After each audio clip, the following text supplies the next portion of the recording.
give us your community college approach so that families and students who want to pursue that path and have big dreams can stay on track. Yeah, I mean, look, it's a way to save, $50,000, $60,000, $70,000.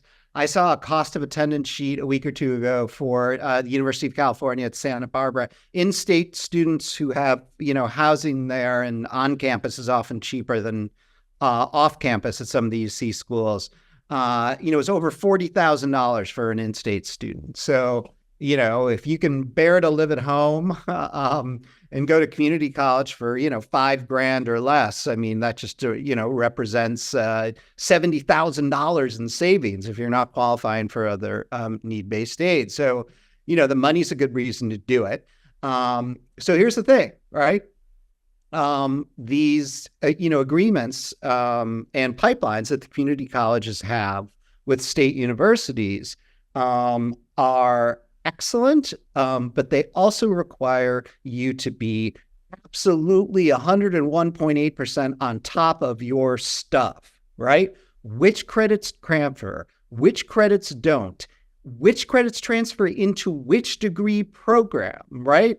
Who is your counselor at the community college? Who is your admissions counselor at the end institution? Are you in touch with the department head, where you want to be a major? And are you checking in with those people every 6 weeks, right? What are you doing to make sure that you are first in line for registration at community college to make sure you get those classes that you need so that this is all seamless?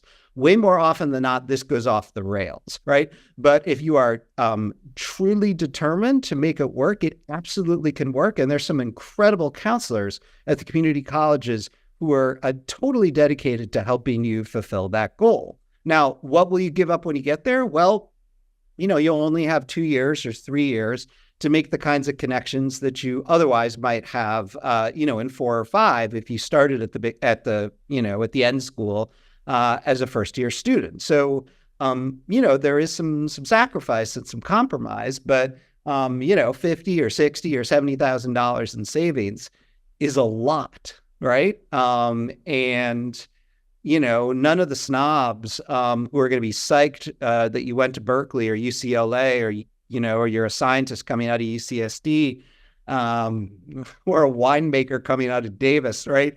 Nobody's going to be looking for or caring that, you started at Santa Monica City or whatever. They're looking at the end degree.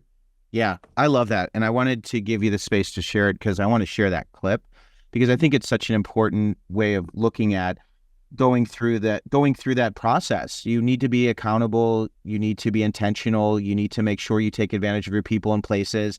And it can be a really great path. When I see students who went to community college, completed their undergraduate degree, and then went to a graduate program, I think this person is unstoppable.